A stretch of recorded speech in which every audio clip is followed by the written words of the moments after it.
Hello,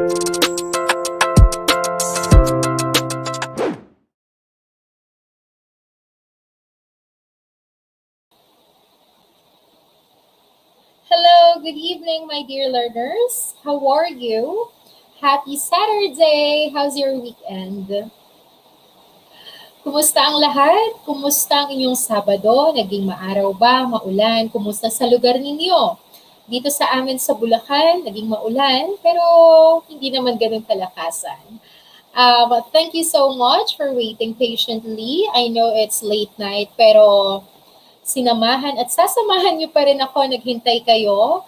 Kaya naman, thank you so much. I know for sure that this night or this live lesson will be another worthwhile lesson to discuss because we are going to differentiate the spelling of American English and British English. Yes, we're going to discuss important American and British spelling differences that you should know. So, why is it correct to say check with the spelling C-H-E-C-K and check with the spelling C-H-E-Q-U-E? Why are they both correct? Well, we are going to answer that question later on. But for the meantime, let me greet all of you, my dear learners. Thank you so much because you are going to be with me tonight. Batiin ko muna ang lahat ng mga kasama natin. Unang-una ng pinakamaaga ay si Great Canilio 87 watching from Cebu. Hello, kumusta po dyan sa Cebu? And of course, kasama rin natin si Irel Badagas. Hello, good evening. Cristela Cassandra, talaga namang mga avid learners natin. Good evening sa inyong lahat. Siyempre, hindi rin pahuhuli. Nariyan din si Sofia Yvonne Regala. You know what, my dear learners, I have a good news for you. Last time, from the last live lesson we had, I had the collaboration with an American teacher, but this coming week, I'm going to have another collaboration, but with a British teacher, yes, with a British English speaker. So abangan nyo yan kung sino yung makakasama ko this week. Patuloy na sumubaybay at i-turn on ang inyong notification bell dahil sigurado marami uli kayong matututunan. At mag-practice na rin kayo makinig ng mga videos, audio materials with British English speakers para mas ma-familiarize kayo once na nakausap at makakasama natin yung ating guest this week for our collaboration. Ayan, kasama rin natin si Madonna. Hello po. Ruby Palma from Mati City. Wilfredo Reyes. Rian Maranan. Evangeline. Ayan, at napakarami pa nga. Aha, thank you po watching from Hong Kong. Thank you sa maagang pagbati, Cristela. So my last live will be tomorrow and on Monday. And on Tuesday, I won't go live here on YouTube because it's my birthday. So, hiling ko lang sa inyo, i-share nyo yung videos natin dito sa YouTube, sa inyong Facebook, i-share ninyo sa mga kaibigan ninyo. That's the simple gift you could give me. Kaya po maraming salamat. Siyempre, wag natin kalimutan si batiin si Ronaldin, nanonood from Tarlac. Gayon din naman si Hot Hapsi na laging nanonood from Taguig. And kasama rin natin si Joy Semifranca. Yan, ngayon lang daw siya nakasubscribe. Oh, thank you naman. Thank you. I'm really happy that you appreciate what I am doing. At ayan na nga, marami-rami na tayong kasama tonight. Siyempre, kanina lang kausap ko si Teacher Janet from Turkey. Hello, Teacher Janet. Eto na nga yung live lesson natin tonight. Hello, at ayan, binabati ka ni Lloyd. Hello, Lloyd. Kumusta? Thank you po sa inyong lahat at sa mga pagbati ninyo. Marami pong salamat. From Bacolod, maayong gabi sa inyong tanan. Hello. Hello, Vidge. Hello, Paul. And from Zamboanga. At sa inyong lahat, magandang gabi po. Again, tonight, we are going to discuss the important American and British spelling differences you should know. So this time, my dear learners, ito po yung gagawin natin. I'm going to give you first the words, yes, the most common English words na i-encounter natin both in American English and British English spelling. Makikita niyo yung pagkakaiba nila. We are going to use two codes tonight. We have AE. When we say AE, kapag nabasa niyo yung A and E, that means American English. Okay, pag nakita niyo sa screen. Kapag nakita niyo naman ay BRE, that means British English. Take note of those codes that we are going to use tonight. All right? And after I present to you the words in British English and American English spelling, I'm going to give you also the meaning. And once you receive what's the meaning of those words, then I'm going to ask you a favor. I'm going to ask you a task to use those words in your own sentences. Yes. And then don't be shy to share them on our live chat box below. If you're watching on your mobile devices, the live chat box is down below, nasa ibaba po. Kapag nanonood naman kayo sa inyong mga laptops or computers, nariyan po sa right side ng screen ninyo ang live chat box. At ang tanging makakapag-chat lang, makakalagay ng kanilang mga comments ay ang mga subscribers ng ating channel. So kung hindi pa kayo bahagi ng ating YouTube online community of learners, I'm inviting you to become a part of it. Simple lang ang gagawin. You just have to click the subscribe button below and don't forget to click the notification bell para lagi kayong updated every time we have upcoming live videos like this. And of course, don't forget to give this video a thumbs up. Paki-like nyo po, paki-share para mas maraming tuto at makinabang. As I always say, hashtag sharing is caring. So, after that, i-share ko sa inyo yung mga salita. Aalamin naman natin yung mga rules. Yes, may mga rules tayo. Bakit ba ganun sa American English? Bakit ba ganun sa British English? So what are we waiting for? Let's begin our discussion about important American and British spelling differences that you should know. And to begin our lesson, as I always do, just like the usual thing I'm doing, nag-search ako, nag-send quotation to motivate you at the beginning of our lesson. And it has something to do with differences. O pagkakaiba-iba natin. So it's from Winnie the Pooh. Yes, that's from Winnie the Pooh. Siguro lahat ay dumaan sa pagkabata at nakilala niyo si Winnie the Pooh. Sabi niya, the things that make me different are the things that make me. Minsan, kapag sobra tayong humahanga, gusto nating pakatularan ng isang tao, hindi ba? Gusto nating tularan kasi idol natin eh. Pero bakit hindi mo subukang i-improve? Bakit hindi mo subukang mag-focus sa kung ano yung meron ka? Dahil kung ano yung bagay na kakaiba sa'yo, yun yung dahilan kung bakit naging iba ka sa kanila. Yun yung pagyamanin mo. That makes you unique, that makes you handsome, that makes you beautiful, that makes you wonderful. Again, from Winnie the Pooh, the things that make me different are the things that make me. Wow, ang ganda, di ba? Let us celebrate diversity. I-celebrate natin yung pagkakaiba-iba natin. Kasi yun yung mga bagay na patuloy na nag-i-inspire sa atin eh. Kung ganun man yung kapwa mo, then just admire them. Diba? May mga tao tayong hinahangaan kasi ganun sila eh. Pero hindi natin nanonotice, meron din pala tayong katangian na hinahangaan nila sa atin. Ano lang kailangan? Buksan natin yung isipan at mga mata natin kasi hindi natin alam. Mayroon pala tayong ganoong aspeto na tinitingnan at hinahangaan din ng iba. So I hope na-motivate kayo dyan. So now let's begin with this. Alamin natin, bakit nga ba sinasabi nating color o bakit ba mayroon tayong na-encounter na spelling ng color na mayroong letter U? Bakit po ganun, Teacher Aubrey? So, alamin natin, bakit iba ang spelling ng American English sa British English? Ganito lamang po. Una ko nang sasabihin sa inyo na kaya po hindi tayo familiar sa British English. Yun po yung mga salita na karaniwan sa spelling nila ay may letter U. Instead na ini-spell lang natin na letter O.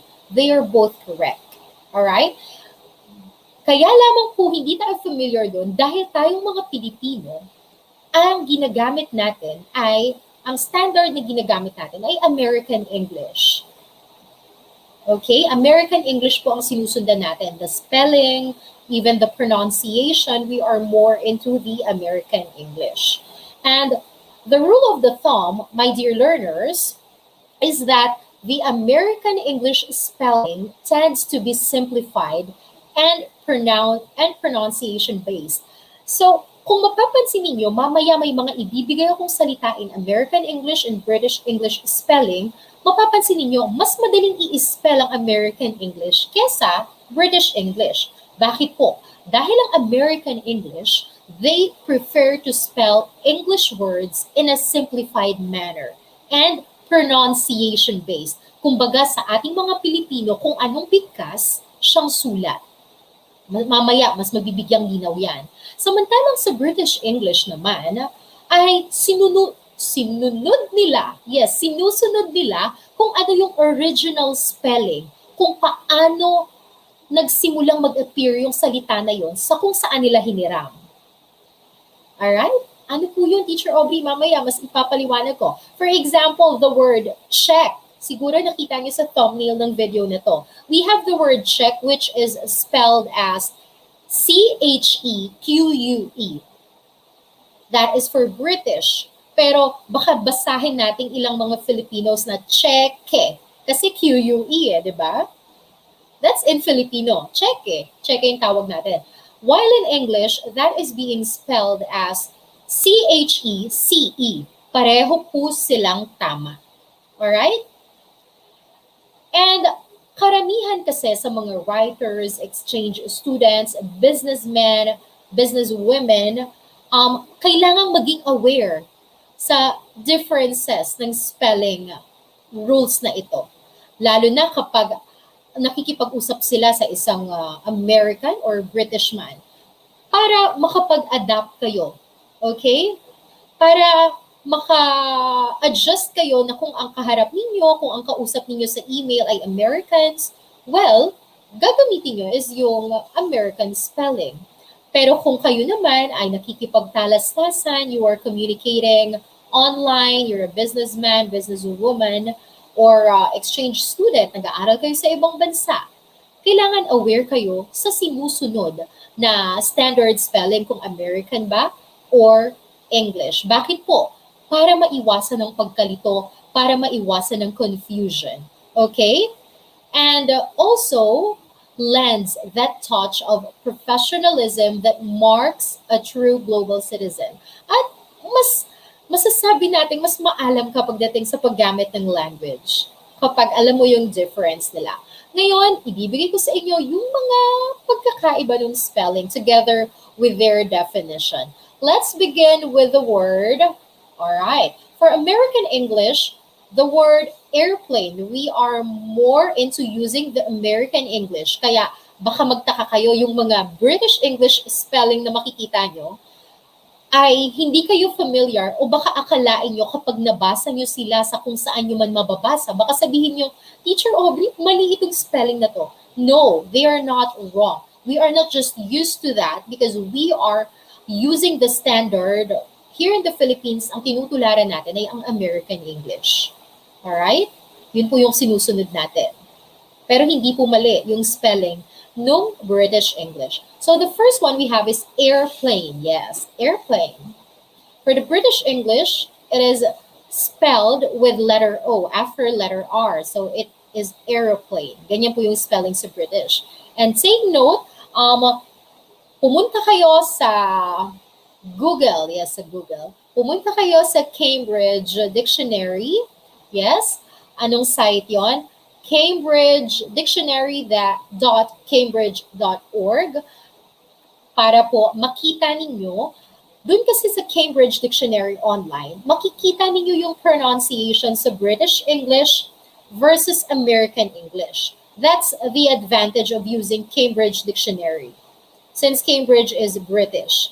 Pero kahit British yon, makikita nyo doon yung pronunciation sa American. Unlike in Merriam-Webster, ang makikita nyo lang doon ay yung pronunciation ng American English.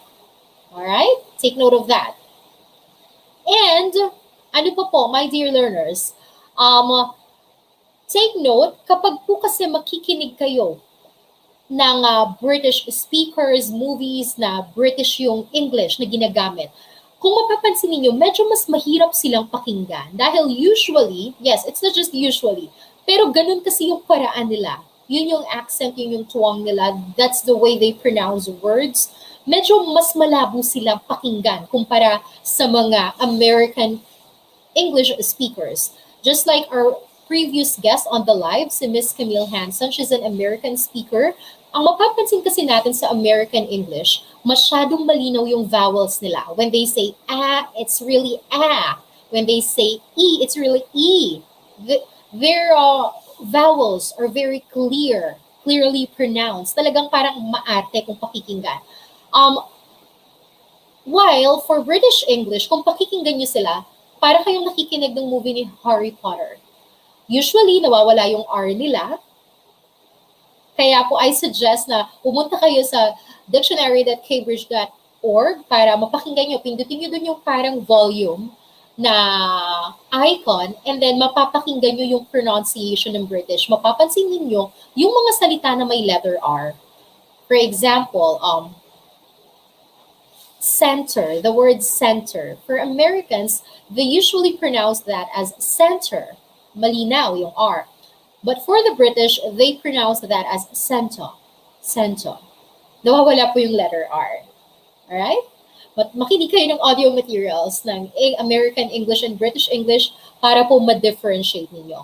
So, ayan na nga. Dito na tayo. Ayan ha. Oh yeah, just like the word water. For American English, it is water. Alright? For British, it is water. Water.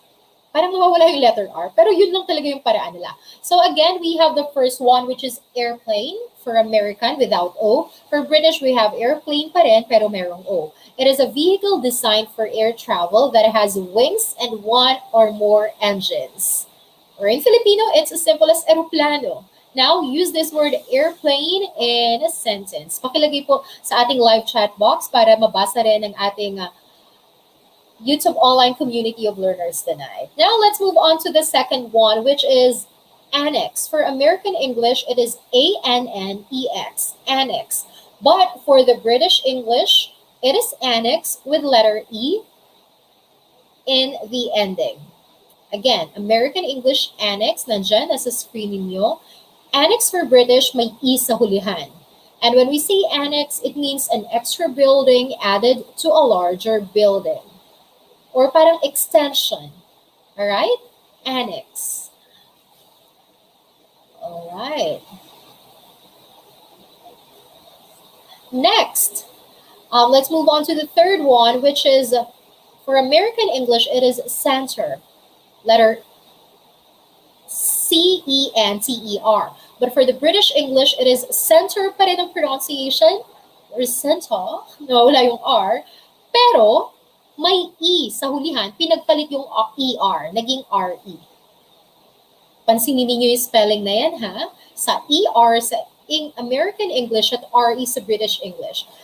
And when we say center, meron siyang ibang kahulugan, but I just focus with this meaning, center, which means the middle point or part, or gitna. Center. Next, let's move on to this one. We have check for the American English, which spelled as C-H-E-C-E. Well, for the British English, it is spelled as C-H-E-Q-U-E, but they are pronounced the same way. Pareho lang yung pronunciation, pero magkaiba ang kanilang spelling. And when we say check, it means it's a printed form used instead of money to make payments from your bank account. Or as simple as cheque in Filipino, cheque. Alright? Next is color. It's not pronounced as color. Kunin nyo na yung coloring materials nyo or colors ninyo. It is color. Color. Color. They are pronounced the same, be it in American English or British English. For the American English, it doesn't have O, or it doesn't have U. It's just spelled as C-O-L-O-R. Unlike for the British English, it is spelled as C-O-L-O-U-R. Mapapansin niyo sa British English, karaniwan na may mga letter U. Yung mga variation ng, yung mga salita in English na mayroong O, may katabi karaniwan na U. Mamaya, makikita nyo pa yung ibang mga halimbawa. And when we say color, it's just as simple as kulay. Or the definition from the dictionary is a phenomenon of light, such as red, brown, pink, or gray, or visual perception. Color or kulay. Next, we have, by the way, kunin ninyo ang inyong mga notebooks, papers, para maisulat nyo ito. It is also significant kung magtitake kayo ng IELTS kasi kailangan ay familiar kayo sa spelling, sa difference ng American English with compared to British English, because in IELTS, importante na tama ang spelling. Because wrong spelling is wrong, based from our last live collab with Teacher Janet. All right? Next we have is cozy. It's not cozy, it's cozy.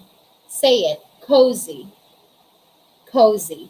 From American English, it is spelled as C-O-Z-E, cozy. But for British English, it is spelled as cozy. Alright? It is spelled using letter S.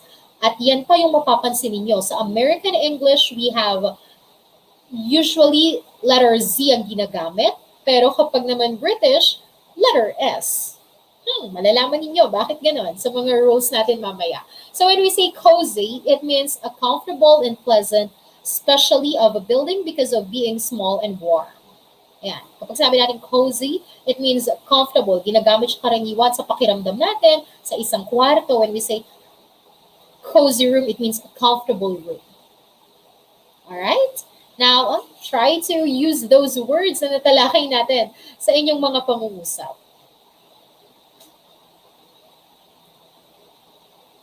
Thank you sa mga nag-share ng kanilang nalalaman tungkol sa American English and British English spelling differences. Sige, ilagay nyo sa ating live chat box para mabasa ng ating community of learners.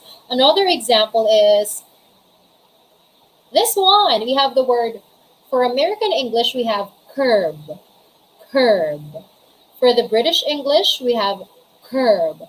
But if you listen to Cambridge Dictionary or British Dictionary, and the way how British pronounce that word, they will say cub, cub. No, wala yung letter R nila. Cub, center. And it seems like they are more nasal. Parang lumalabas yung hangin sa ilong ng mga British. It's just like when you are watching the movie Harry Potter. They are British English speakers. Kaya po, mapapansin niyo yung pronunciation nila parang hindi nyo maintindihan, parang lumalabas sa ilong, parang may pagka, sabihin natin yung term ng ngongo, kasi nasal, parang ganun sila eh. And then, yung R nila nawawala. Center, water, cub, something like that. Alright? So, for American English, it is spelled as C-U-R-B. But for British English, medyo malayo yung spelling nila. For British English, it is K-E-R-B. All right? Next is, ayan, the meaning of curb. Curb is the edge of a raised path nearest the road. The edge of a raised path nearest the road. That is the meaning of curb. Next we have is draft. Draft. Ang layo ng spelling nila, no? For American English, it is spelled as draft, D-R-A-F-T. But for British English, it is spelled as draft, D-R-A-U-G-H-T. Layo ng spelling, but that's just it. That's the way how they spell those words. But they have the same meaning. So when we say draft, it is the act or an instance of drinking or inhaling. Draft. That's the meaning. Now, try to use that in a sentence.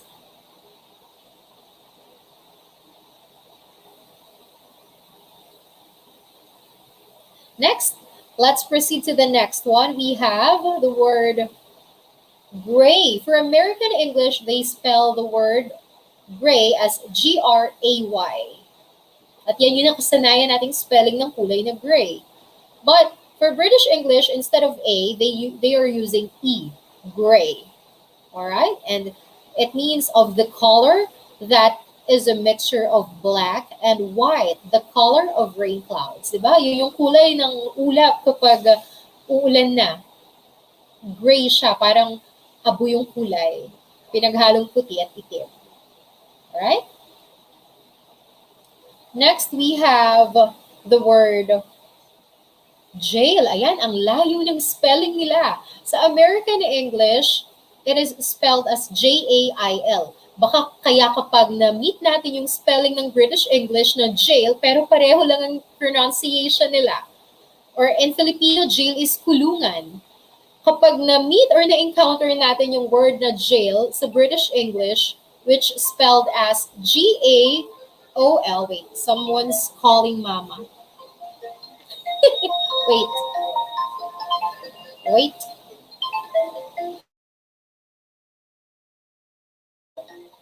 Someone's calling. All right. So again, bumalik tayo. For British English, we have the spelling Gaol. Okay? Pero ang pronunciation pa rin po yan ay jail.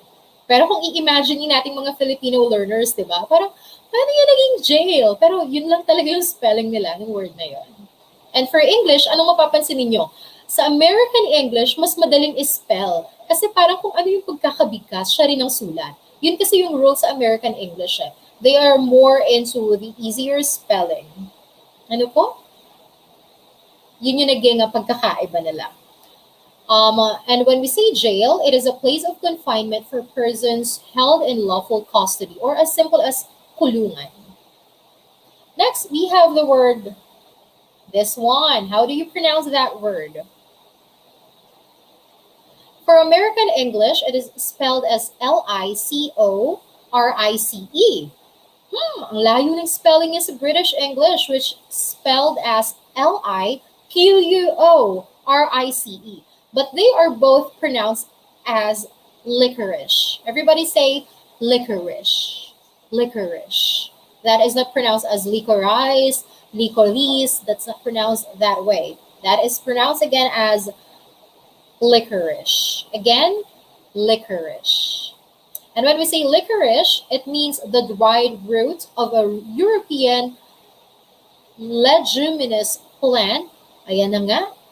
Scientific yung name niya, with pinnate leaves and spikes of blue flowers. O karaniwan, yung extract o yung katas mula doon sa uri ng halaman na yon ay ginagamit sa mga medicines, sa mga alak.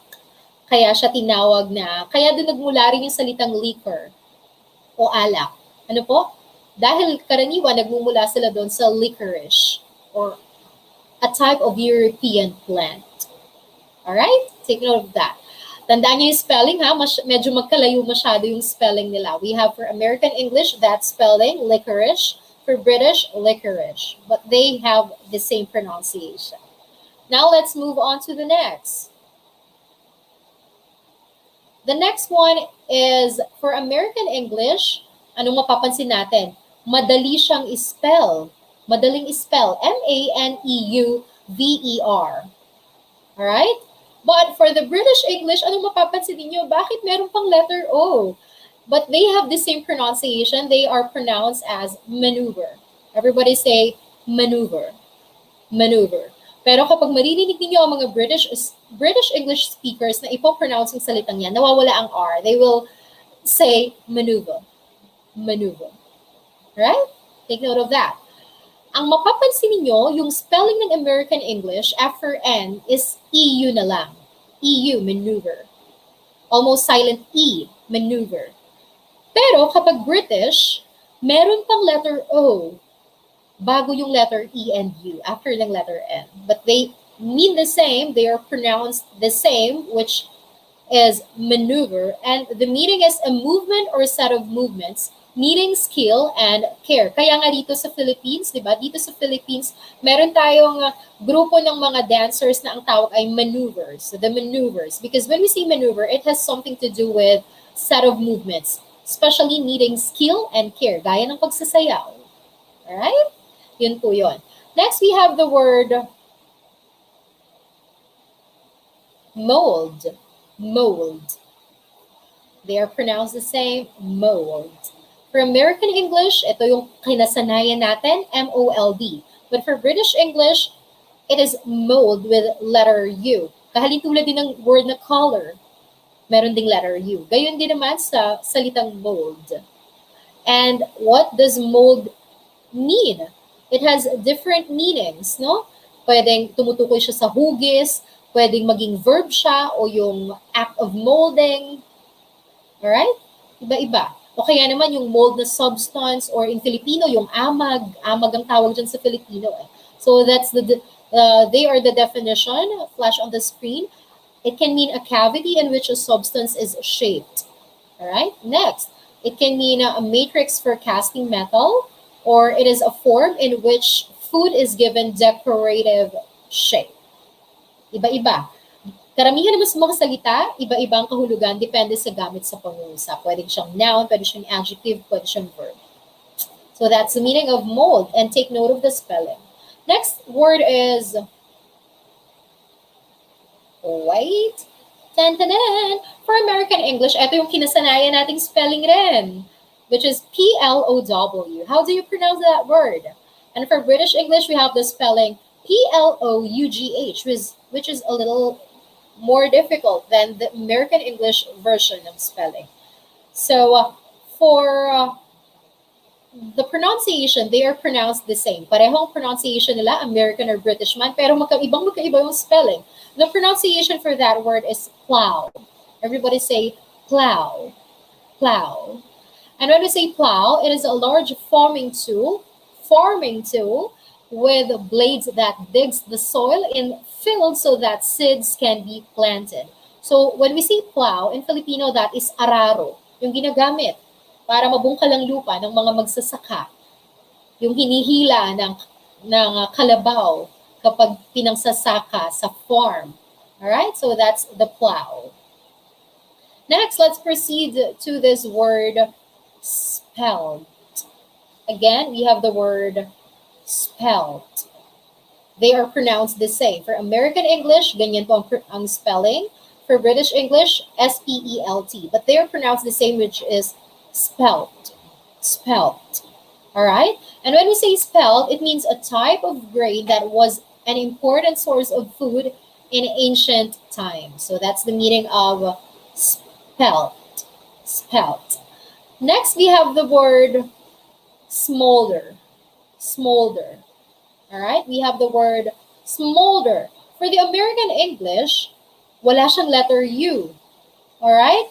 Pero po, sa British English, after ng O, may letter U na naman. Ayan na nga ba? Bakit ba ganyan sila mag-spell? Wala tayong magagawa. That's the way how they spell such word. And when we say smolder, my dear learners, it means to burn sluggish. Yes, to burn sluggish without flame and often with much smoke. That is the meaning of smolder. Smolder, that is a verb. All right? Take note of the spelling. And next, we have the word theater. Theater. Nakasanayan natin, as Filipinos, ini-spell natin yung theater na T-H-E-A-T-E-R. But they are pronounced the same. For British English, pinagbaliktad yung E-R, naging theater, T-H-E-A-T-R-E, just like the word center. And if you are going to listen to British English speakers, mapapansin nyo wala uli ang R nila. They usually pronounce that word as theater. Theater. Nawawala po yung letter R nila. Alright? So, when we say theater, alam natin yan, mga Pilipino, theater. Diba? Theater. Doon tayo nanonood eh. Nung wala pang pandemic. So, when we say theater, it is a building, a room, or outside structure with rows of seats. Alright? Each row usually higher than the one in front. Parang may mga bleachers. Diba? From which people can watch a performance or other activity. So that is theater. Alright. So ang mga theaters na kayo nakapunta. And the last one we have is tire. For American English, it is spelled as tire, which is T-I-R-E, na kinasanayan natin. For British English, it is spelled instead of I, letter Y po. Alright? T-Y-R-E. And the meaning, iba-ibang meaning yan. Pwede, ang kahulugan yan ay tire na pagod ka na, exhaust ka na. Alright? Which is an adjective. Or karaniwan, alam natin kahulugan din is a rubber cushion that fits around a wheel. Alright? As of an automobile. And usually contains compressed air or gulong. Okay, bahagi yan ng gulong eh, entire. Alright, so those are the words that we have na karaniwan ay na-encounter natin. Pwedeng kapag nagbabasa tayo, depende sa kung sino ang writer ng book. Kung yung book ba na yun ay na-publish sa British or sa British countries, mapapansin niyo yung spelling. Baka hindi kayo familiar. Lalo tayong mga Filipinos kasi masanay tayo sa American English. So ngayon, alamin natin, yes, here are the main spelling differences between American and British spelling of English words. So kaya ko naunang ipinakita sa inyo yung mga salitang iyon that come in pair para mapagkumpara ninyo. Ngayon, aalamin natin bakit ganun yung spelling nila. Mayroon palang rules na sinusunod o may rules pala na naririyan present bakit ganun yung pagkakaspell nila. Ngayon, unahin na natin yung spelling. Yes, yung spelling po ng mga salita in English, American, and British na nagtatapos sa letter ER and RE. Nakasanayan nating mga Pilipino yung mga salitang nagtatapos sa ER. Just like center, theater. Kaya hindi tayo familiar na spell sila as RE sa hulihan. Ito po. For the words that end in RE in Britain often have those two letters reversed when spelled in American English. So yung mga salita raw po sa British English na ang spelling sa hulihan ay RE, karaniwan sa American English, pinagbabaliktad yung RE, kaya nagiging ER. That's why we have center, theater, alright?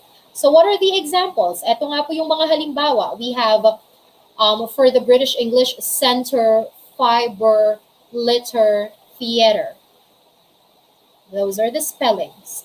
But for the American English, no, we cannot apply that for the word YouTuber. Hindi po. We have center, fiber, litter, theater, and we are more familiar with that, with those spellings, my dear learners, dahil po tayo ay nakasunod sa American English. Next, for the words ending in NSE and NCE. May mga salitang ganyan in English, nagtatapos sa letters na yan. For British use, NCE ang ginagamit. Okay? For Americans, yes, they generally prefer NSE. What are the examples? Ito po yung mga examples. For Americans, we have the words defense, license, offense, and pretense. All right? Pretense. While for the British English, my dear learners, we have the words, the same words, pero yung hulihan nilang spelling ay NCE. Alright? Defense, license, offense, pretense. Alright? You see the difference. Pero pareho yung pronunciation, pareho rin yung mga kahulugan nila. Now, let's move on to the next rule. Yung mga salita naman in English na nagtatapos sa IZE and ISE. Alright, so for the American English, at eto yung nasanay tayo, IZE po ang ginagamit sa hulihan ng mga salita. But some people in Britain accept that as valid spelling. Kapag naligaw kayo, namasyal kayo, nagkape kayo sa British countries, ayan, katanggap-tanggap sa kanila yung spellings na yon. Alright? And you'll usually see those same words spelled with ISE ending instead of IZE. For Americans, IZE such as memorize. Alright? But for the British English, they spell that the word memorize as memorize. ISE. Alright?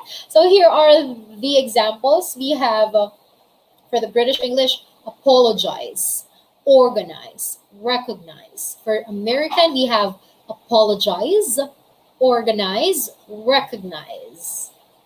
Yes, I can see on our live chat box. Let me just acknowledge you.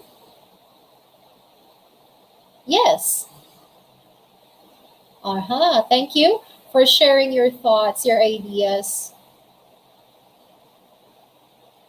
But for the word size, that's not applicable. The spelling is just size. Yeah, thank you. Cleanse, that's just the spelling of cleanse. We have, yeah, fiber. Ayan, kumusta raw ako? Okay lang naman po. Kumusta po kayo? Kumusta ka, Jerry Diad? Yeah, just like the word labor. Yeah, labor. Labor. Labor. Alright, so that's it. Now, dito, bumalik tayo. Ito yung mga examples natin kanina. Next word or next rule for the words in English that are ending in OR, yes, or OUR. Kapag po sa British English, they preferred the spelling of words ending in OUR. Alright? Pero hindi po yan na-maintain, hindi po ganyan sa American English. Sa American English, mas madali, dahil parang ano sila kung anong bigkas siyang sulat OR lang po yung hulihan. Dinadrop nila, inaalis yung letter U. Alright? Kasi mas prefer nila yung simplified spelling of words. Anong mga halimbawa? We have the words for American English: behavior, color, humor, labor, neighbor, flavor. But for the British English, we have behavior with OUR, color, humor, labor, neighbor, flavor. That's the difference. Alright? But they have the same meaning. Ngayon naman, magtungo tayo dito sa rule na ito. Anong mapapansin ninyo? We have the spelling of words with double vowels, such as AE or OE. Alright? So it's stated there that while the British retains the more complex spelling of words with Greek or Latin roots, dahil nga sabi ko sa umpisa kanina ng video ng pag-aaral natin, ang mga British, they prefer to maintain kung ano yung talagang pinagmula ng salita. Hindi na nila binago. Right? Kaya po medyo mahirap kasi karaniwan English words nag-originate sa Greek or Latin, kaya medyo iba yung spelling nila. Unlike the Americans, of course, their terminologies are more simplified than that of the British. Right? So ano po, tingnan natin ito. Kapag po sa American English, ito yung nakasanayan nating spelling. We have leukemia, we have maneuver, estrogen, pediatric. But for British English, we have leukemia. Ayan. Mapapansin ninyo, di ba? Instead na chemia na lang, K-E, meron pang letter A sa unahan ng E, leukemia. We also have the maneuver. Instead na wala ng O, merong O sa kanila. We also have estrogen, in which silent O lang naman siya. We also have pediatric. Alright? Pediatric, silent A. Pero merong may letter A after letter P. So take note of those spellings. Now, let's move on to this. This will be the last. Yes, this will be the last rule. Yes, the last rule is for the words ending in vowels plus letter L. Meron po kasi tayong mga salita in English na nagtatapos sa letter L. Alright? And yung A po dyan A means Americans. While Americans have dropped the double L, alright, dinadrop nila yung double L when adding suffixes to verbs. Kapag nagdadagdag daw ng suffix sa hulihan ng verb, ano po, na nagtatapos sa letter L, ang mga ang British English naman ay generally, anong ginagawa nila? If a word ends in letter L, nagdadagdag pa sila ng isang letter L, saka idadagdag yung suffix. Anong mga halimbawa? Ito po tingnan ninyo. For American English, we have the word traveling. Anong mapapansin ninyo? The word travel ends in letter L. At dinagdagan po ng suffix na ing. Pero hindi na dinagdagan pa ng letter L. Alright? Also, we have the word traveled, traveler, fueled, fueling. That's for American English. For the British, we have traveling, traveled, traveler, fueled, fueling, all have additional letter L or naging dalawa po yung letter L. So ngayon, I hope marami kayong natutunan. Titingnan ko naman yung mga comments ninyo, yung mga examples ninyo. Ayan. Yes, other examples are this. We have from Charles Clinic. Let's choose other examples. Ayan, hello kay mama ko na nag-comment. Hi, ma! Ayan na nga. Ayan, neighbor. Antonio, hello, watching from US. Kumusta? Ano dyan yung mga salita na alam mo na ganyan yung spelling sa Americans pero iba sa British? Sige nga, baka may alam ka. Yes, thank you, Lloyd. We also have savior and savior. Flavor. Other examples, let me just acknowledge Pinoy tayo. Hi, Teacher Aubrey. I am so much admiring you. Sana maging magaling din ako sa English grammar by your help. Thank you for sharing your knowledge and God bless. Thank you so much. Thank you and good luck sa'yo. Ayan, from Lloyd. Thank you, Lloyd. Sorry, may iba ko napindot pala. Kaya nalilito ako itong mga spelling na may double letters kung saan talaga yung standard.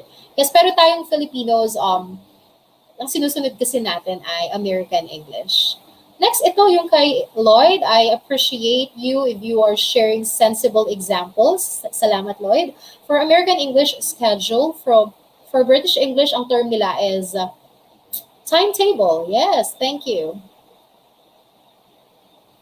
Other examples, balikan natin.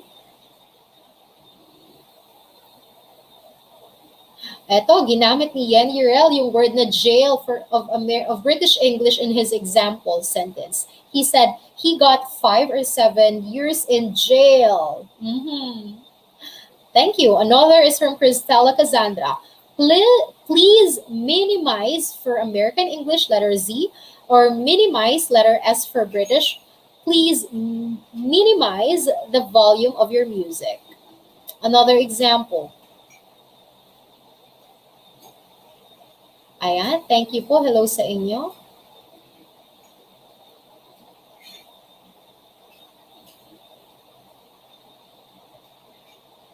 Ayan, have you seen the mailman? For American English, mailman ang term. For British English, postman. For, ito, example naman ni Teacher Janet, I love cozy weather. I love cozy weather. Ayan, I'll shout out natin si, ayan, hello, 15-3. Ayan, thank you. Sige, mag-share lang kayo para mabasa ko yung examples ninyo. Ayan, thank you, Lloyd. You're such great. Ang dami mong sinishare, ha? Salamat. For American English, trash can. For British English, they used to call that as dustbin. Thank you. At sa lahat po ay maraming salamat. Bago na natin matapos yung video na ito, sige, i-comment ninyo yung pangalan ninyo, yung lugar ninyo para mabati ko po kayo. Thank you for sharing your ideas. Yes, may mga nababasa pa ako na comments. Just like kilometer. For American, kilometer. For British, kilometer. Nagkabaliktad yung R-E-E-R. Alright? Also have catalog. Thank you so much. And before we end this video, meron akong i-share sa inyo. I hope marami kayong natutunan, my dear learners. I will just share this one with you. Let me share this one with you. Since we discussed something about differences, something about uniqueness, anong mapapansin ninyo? Ang daming pagkakaiba. Pero merong pagkakahawig-hawig. Kailangan lang maging wide reader tayo para ma-familiarize tayo sa kanila. So ano lang pong gusto nating sabihin? Sa lesson na ito, the rules can be confusing. Bakit? Kasi meron pa rin mananatiling exempted. Diba? There are a lot of exceptions in English. Alright? Especially for those who are learning the English language, learning this matter can be confusing. So, alamin mo muna, ano ba yung system na napili mo na sinusunod mo kapag nag-aaral ka ng English? Are you following the American English or the British English? So, Karaniwan, kapag ikaw ay pupunta sa mga bansa na American English ang ginagamit, syempre karaniwan sa United States, ano po, ituturo sa iyo yung ganoong paraan ng spelling nila. Pero kung karaniwan sa mga nag-aaral sa India, dahil na-colonize sila ng British countries, yes. Yun yung other reason kung bakit yung ganong bansa, ganoong English ang sinusunod nila. Kasi po, depende kung sino yung nag-colonize sa kanila. Ang mga Indians, they were colonized by British. Kaya, British English yung karaniwang sinusunod nila. Tayong Filipinos, we were colonized by the Americans. Kaya, American English yung nasusunod natin even when it comes to orthography or spelling. Okay? So, alamin natin yun po, kung ano yung sinusunod natin. So, kahit saan man tayo makarating, tandaan natin na ang American English spelling ng mga salita, they are more simplified, mas pinadali. Kumpara sa kung paano i-spell ng British English language users. Alright? And ano pong maitutulong? Bakit kailangan alamin ang pagkakaiba ng mga spelling na to? Because knowing the spelling rules, my dear learners, and their differences will help you learn and spell the words correctly, including their exceptions. All right? So, kailangan familiar kayo lalo sa mga magtitake ng IELTS dahil wrong spelling is wrong. Kailangan mas familiarize kayo. Keep on reading. Ano pang masabi ko? Patuloy na magbasa. Patuloy na manood. Manood kayo ng American movies, British movies. Tingnan niyo yung subtitles. I-on niyo yung subtitles. Gaya nung last tip sa atin ni Ms. Camille Hansen from our previous live. Subukan ninyong manood ng movie. I-on niyo yung subtitle. Sundan niyo. Gayahin niyo kung paano binabanggit ng nandun sa movies. O kaya naman makinig kayo ng audio materials, podcast, para mas ma-familiarize yung pakikinig ninyo. But when it comes to spelling, it has something to do with what your eyes can see. Kaya magbasa po ng magbasa. Alright? Para ma-familiarize kayo. Always have with you your handy dictionary or always have with you your dictionary sa inyo pong mga cellphones. At i-check ninyo. Tingnan nyo, i-check ninyo kapag sa Merriam-Webster, may spell kayo na isang British word, ilalagay doon na yun po ay British spelling niya. Nakalagay doon, mababasa po ninyo. Alright? Patuloy na magbasa, palawakin ng kaalaman. And before we end our live video tonight, my dear learners,